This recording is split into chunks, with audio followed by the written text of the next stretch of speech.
بسم اللہ الرحمن الرحیم ایاک نعبد و ایاک نستعین. جام کمال صاحب، میرے فیڈرل منسٹرز اور provincial ministers, senators, MPs, میں آج بڑی خوشی سے کہنا چاہتا ہوں کہ ہم نے انیشیٹ کیے پروجیکٹس بلوچستان میں، اور میں مراد سعید کی جو اس نے کہا کہ 15 سالوں میں 1100 کلومیٹرز کے منصوبے سڑکوں کے بنے تھے، اور انہوں نے پھر کہا کہ ہمارے 2.5 سالوں میں 3,300 کلومیٹر کے سڑکوں کے منصوبے بھی بن گئے اور کام بھی شروع ہو گیا. میں جام صاحب، آپ نے بات کی وہ جو خونی سڑک ہے، آپ نے کہا چمن سے کوئٹہ اور کوئٹہ سے کراچی، میں اس سڑک کے اوپر ڈرائیو کیا ہوا ہے. میں ڈرائیو کر کے گیا ہوا ہوں یہاں سے کراچی، تو مجھے بڑی اچھی طرح اندازہ ہے کہ وہ سڑک کتنی خطرناک ہے. وہ خطرناک اس لیے ہے کہ وہ ایک مین ہائی وے ہے اور اس کے اوپر سپیڈ سے لوگ چلاتے ہیں، اور کئی اس میں سٹریچز ہیں جدھر کوئی ٹریفک نہیں ہوتا. تو کیونکہ ٹریفک نہیں ہوتا، بڑی تیزی سے لوگ جا رہے ہوتے ہیں. تو اور وہ کیونکہ سڑک چھوٹی ہے تو اس کے اندر واقعی میں بہت خطرناک ہے. اور یہ بھی مراد سعید نے اس کے اوپر جو پبلک پرائیویٹ پارٹنرشپ کی بات کی، یہ بھی بڑی ٹرانسفارمیشنل ہوگی. میں سب سے پہلے تو جو اپنا فلسفہ آپ کے سامنے رکھنا چاہتا ہوں کہ ہر جو بھی پرائم منسٹر بنتا ہے، جو گورنمنٹ آتی ہے، وہ کسی نظریے کے اوپر آتی ہے، کوئی سوچ کے اوپر آتی ہے. تو میری جو سوچ وہ یہ کہ سب کامیابی، عزت اللہ کی طرف سے آتی ہے. اللہ اس کو عزت اور کامیابی دیتا ہے جو اللہ کی مخلوق کے لیے کچھ کرتا ہے. نے دنیا بنائی ہے، یہ اس کے یہ اصول ہیں. یہ ضروری نہیں کہ وہ مسلمان ہی ہو. گنگا رام، ہم بڑے ہو رہے تھے تو گنگا رام ایک ہاسپٹل تھا، ساری دنیا اس کی تعریف کرتی تھی گنگا رام کی، کہ اس نے ایک لاہور میں اتنا ہاسپٹل بنایا، ایک اپنے پیسے سے بنایا، گورنمنٹ کا ہاسپٹل نہیں تھا. تو جب تک رہے گی لاہور میں گنگا رام کا نام یاد رہے گا، مسلمان نہیں تھا وہ. تو جو دنیا کے اندر بھی، دنیا کی تاریخ آپ اٹھا کے دیکھ لیں، دنیا کبھی پیسے والے لوگوں کو، بڑے بڑے بادشاہوں کو یاد نہیں کرتی. دنیا ان لوگوں کو یاد کرتی ہے جو انسانیت کے لیے کچھ کر کے جاتے ہیں. لہٰذا آج بھی آپ جو بڑے بڑے ہمارے صوفی حضرات جنہوں نے اصل میں اسلام لے کے آئے تھے بر صغیر میں، آج بھی آپ چلے جائیں ان کے مزاروں کے اوپر، آج بھی لوگ جا کے فاتحہ پڑھتے ہیں، دعائیں دیتے ہیں، پیار کرتے ہیں ان سے، کئی 100 سال کے بعد بھی. کیونکہ وہ جتنے بھی صوفی حضرات تھے، بڑے انسان تھے، اپنی ذات کے لیے نہیں تھے. وہ انسانوں کے لیے، انسانیت کے لیے، دکھی انسانیت کے لیے وہ ان کے پاس لوگ جاتے تھے، ان کے مسئلے حل کرتے تھے. تو میں ہماری جب گورنمنٹ 2013 میں پختونخوا میں آئی، پختونخوا کا سب سے برا حال تھا. جو ساری وار آن ٹیرر کا نقصان ہوا تھا وہ قبائلی علاقے میں اور پختونخوا میں نقصان ہوا تھا. سب سے زیادہ کیجولٹیز، دہشت گردی وہاں تھی، اور وہاں لا اینڈ آرڈر کا یہ صورتحال تھی کہ تقریباً 500 پولیس والے شہید ہو چکے تھے، اور پولیس ڈیمورلائز تھی بالکل.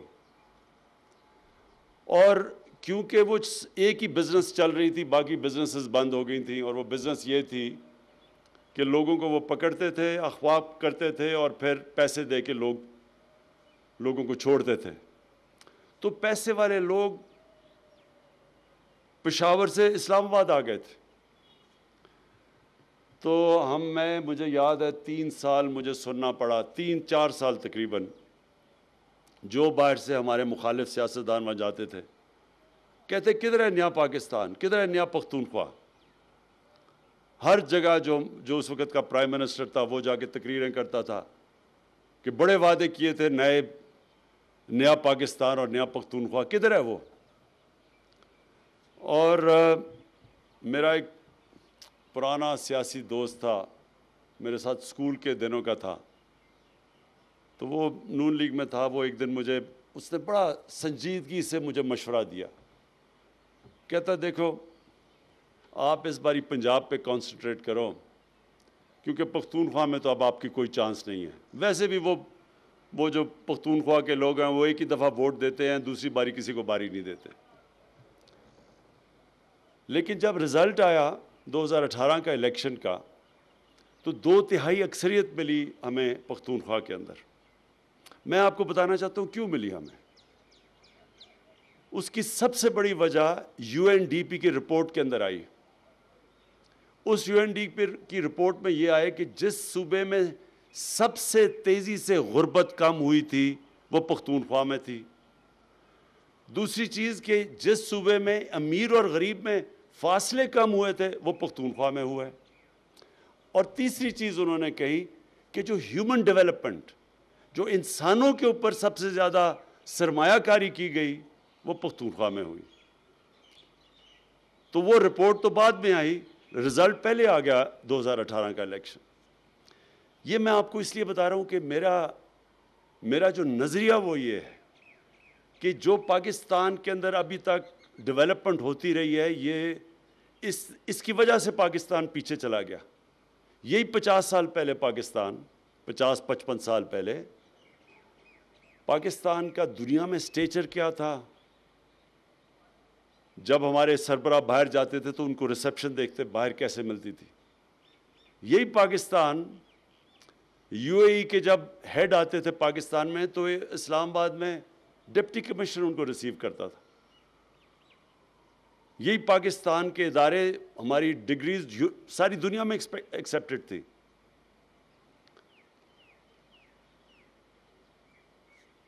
اور یہی پاکستان آہستہ آہستہ ہم نے دیکھا کہ پیچھے چلا گیا.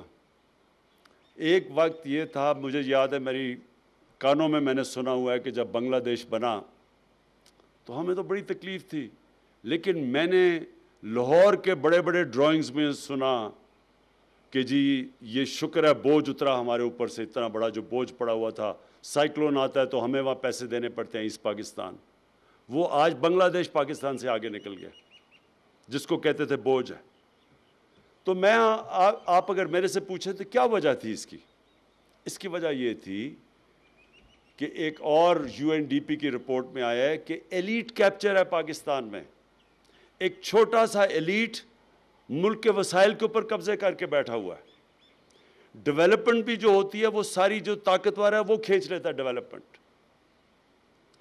چھوٹے صوبے بھی پیچھے رہ جاتے ہیں، وہ علاقے جن کے پاس انفلوئنس نہیں ہے وہ بھی پیچھے چلے جاتے ہیں، اور غریب ہوتا جاتا ہے.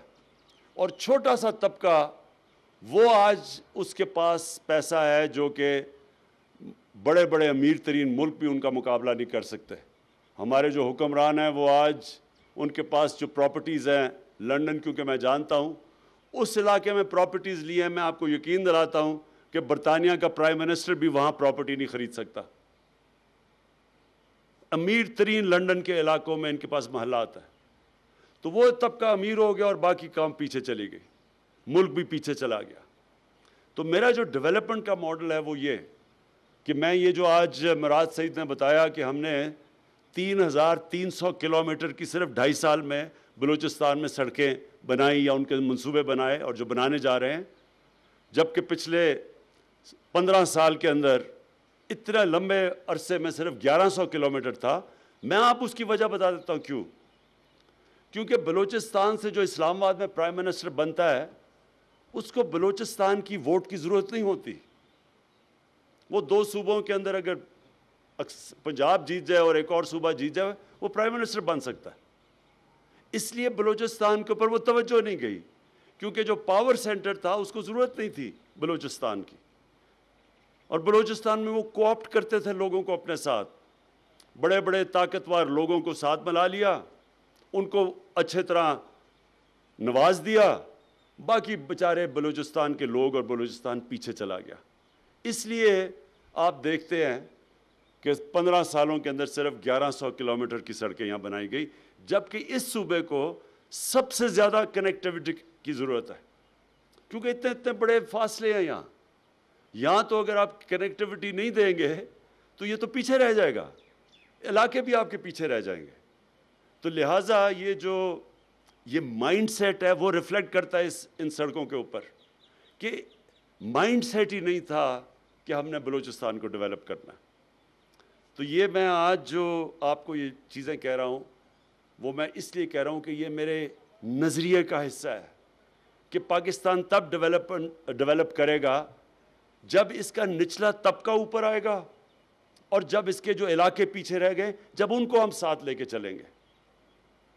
جو ہم مدینہ کی ریاست کی بات کرتے ہیں اس میں بڑا امپورٹنٹ سمجھنا ہے آپ کے لیے کہ وہ ایک یونیک ڈیولپمنٹ ماڈل آیا تھا۔ ان دنوں میں تو بادشاہ تھی، بادشاہ جو تھا اس کے ارد گرد لوگ امیر ترین ہوتے تھے، باقی رعایا غریب ہوتی تھی، ساری دنیا میں یہی تھا۔ مدینہ کی ریاست میں پہلی دفعہ ڈیولپمنٹ کا ماڈل یہ آیا تھا کہ جو وہاں کے سربراہ تھے انہوں نے اپنے اوپر پیسے نہیں خرچ کیے، اپنے محلات نہیں بنائے، اپنے اوپر مہنگے مہنگے کپڑے اور ڈیزائنر سوٹس نہیں لیے، انہوں نے سب سے جو بھی بیت المال میں پیسہ آتا تھا وہ پہلے نیچے طبقے کے پاس جاتا تھا، غریب لوگوں کے پاس، بیواؤں معذوروں کے پاس، یتیموں کے پاس۔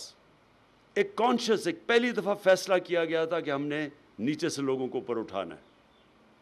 اور یہ آج چائنا کی جو ڈیولپمنٹ اور یہ جو سب سے دنیا کی تیزی سے قوم اوپر جا رہی ہے، 30 سال پہلے چائنا کو دیکھو، آج دیکھو، کوئی تصور بھی نہیں کر سکتا تھا کہ دنیا کا اکنامک جائنٹ بن جائے گا، کیونکہ انہوں نے نچلے طبقے کو اوپر اٹھایا۔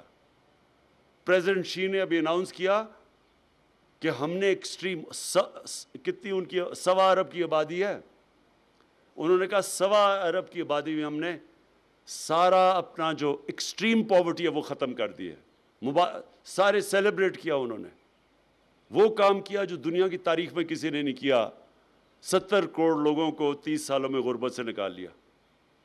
تو یہ اصل میں تو اسی ماڈل پہ وہ جو مدینہ میں ماڈل لے کے آئے تھے کہ نچلے طبقے کو اوپر لے کے آنا ہے۔ اور دوسری چیز، چائنا نے اب اپنے جتنے بھی علاقے دور رہ گئے ہیں ان کو ڈیولپ کیا ہے۔ ان کا ایک وجہ یہ جو ہماری سی پیک کی جو روٹ ہے، جو کنیکٹیوٹی ہے، وہ اپنا جو ویسٹرن چائنا ہے وہ پیچھے رہ گیا تھا، تو اس کو کنیکٹ کرنے کے لیے ان کا خیال ہے کہ وہ تیزی سے جب کنیکٹیوٹی ہوگی وہ تیزی سے ڈیولپ ہوگا۔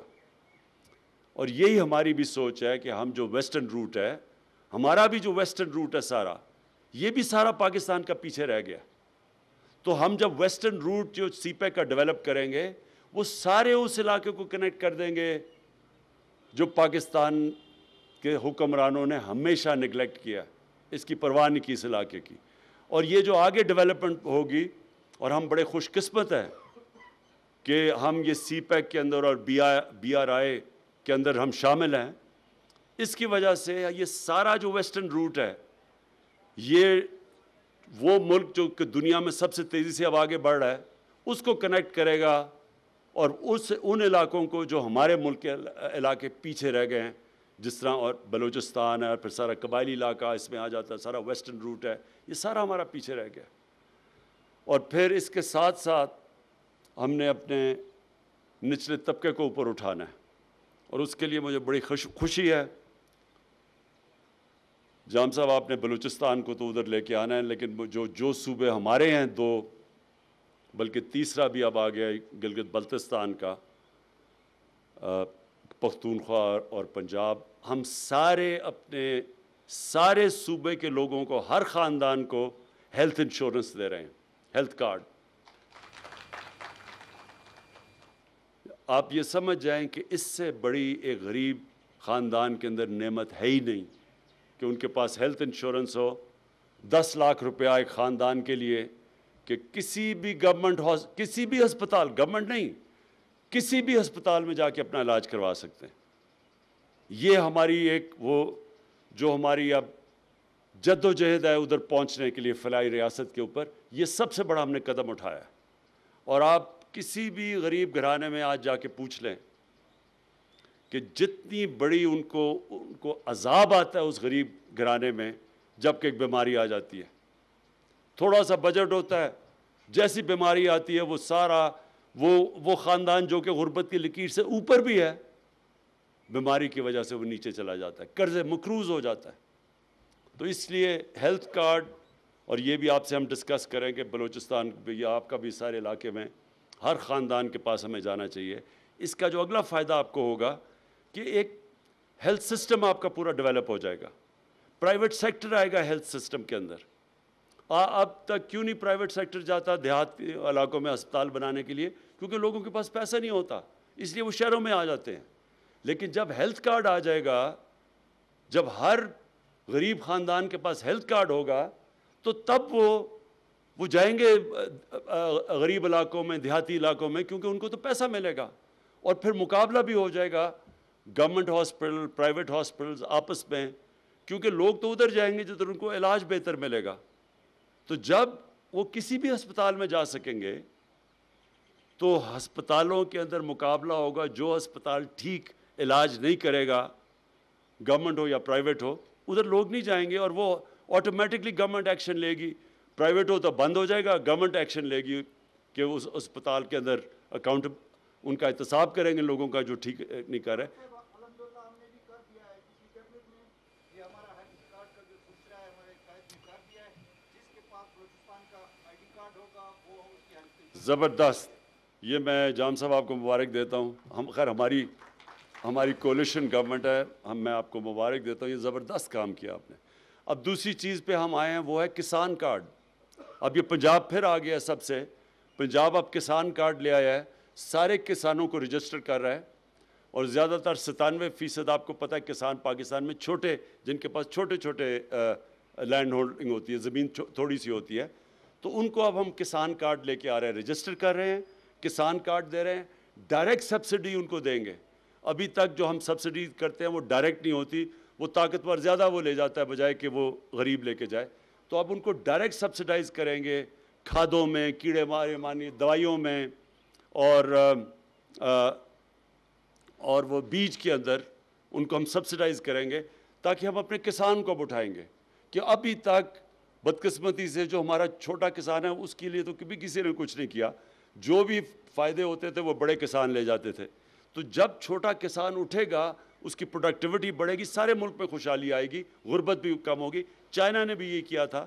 انہوں نے جب غربت کم کی تھی تو وہ سب سے پہلے چھوٹے کسانوں کے پاس گئے تھے، ان کو انہوں نے اوپر اٹھایا تھا.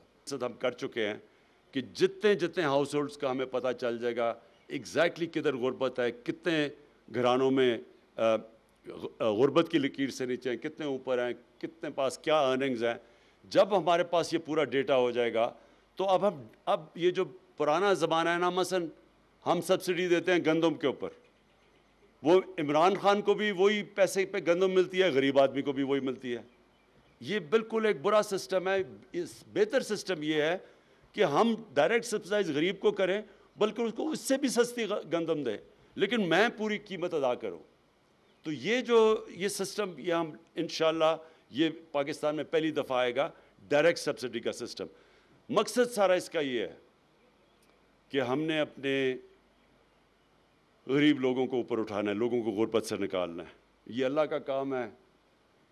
اس کے اندر کوئی کسی کو یہ سوچنا نہیں چاہیے کہ میرا ووٹ بینک بڑھے گا یا کم ہوگا. میں نے تو نہیں سوچا تھا پختونخوا میں جو ہم یہ قدم اٹھا رہے تھے کہ ہمارا ووٹ بینک بڑھے گا. ہم تو اپنے اسی نظریے پہ لگے ہوئے تھے. ہیلتھ کارڈ سب سے پہلے پختونخوا میں ہم اپنے دور میں لے کے آئے، اس سے لوگوں کو بہت بڑا فرق پڑا. ہسپتال ہم نے ٹھیک کیے، ایجوکیشن سسٹم پہ پورا زور لگایا، اور اس کا نتیجہ یہ ہوا کہ لوگوں نے، اور پھر گورننس کے اندر پولیس سسٹم، اس کا فائدہ یہ ہوا کہ لوگوں نے خود آ کے ووٹ دی. 2/3 اکثریت سے اب جیتے. انشاءاللہ یہی پاکستان میں ہماری کوشش ہے کہ بجائے ہم یہ سنیں کہ ہم جو پرائم منسٹر بنا اور جو وزیر بنا ہم اپنے پیسے یہاں سے منی لانڈر کر کے باہر لے کے جائیں ملک سے، ہم اپنے ایک تو غریبوں کی خدمت کریں، اور پھر جان صاحب بلوچستان وہ صوبہ ہے جو نگلیکٹ ہوا ہے, جو سب سے پیچھے ہے, اور اس صوبے کے اوپر ہم پورا زور لگائے. اور مجھے فخر اب تک یہ ہے, اسد عمر ابھی ہم آپ کی کیبنٹ سے مل رہے ہیں, آپ کو پورے ڈیٹیلز دیں گے کہ کبھی کسی گورنمنٹ نے بلوچستان کے اوپر اتنا پیسہ نہیں خرچ کیا. اس کے باوجود کہ ہمارے اس وقت حالات سب سے زیادہ قرضے چڑھے ہوئے ہیں, قرضوں کی قسطیں دینی ہے, اس کے باوجود کسی گورنمنٹ نے اتنی زیادہ بلوچستان کے اوپر پیسہ نہیں خرچ کیا. پی ایس ڈی پہ اتنا نہیں پیسہ دیا جو ہماری گورنمنٹ نے دیا. اور میں یہ جو 3 آپ نے سڑکیں, یہ تینوں بڑی امپورٹنٹ ہیں. میں صرف پھر سے تاکید کروں گا کہ ان کی ایسی سڑکوں کی کوالٹی ہونی چاہیے. این ایچ او کو کہوں گا, مراد آپ کو بھی, ایسی کوالٹی ہونی چاہیے کہ لوگ یاد رکھیں کہ ہمارے زمانے میں جب سڑک بنی ہے تو سارا پیسہ سڑک کے اوپر لگا ہے بجائے کہ لوگوں کی جیبوں میں جانے کے لیے. بہت بہت شکریہ.